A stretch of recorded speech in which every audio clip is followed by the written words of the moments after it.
very much. And one sentence more. What I've seen here today actually supports a basic principle of diaspora studies.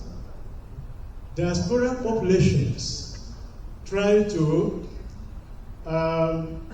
recreate their homelands in their new. This is what I'm seeing here. It's a fundamental principle of diaspora studies.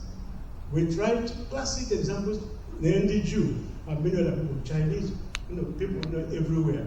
They try to recreate their homeland in new places. As a masquerade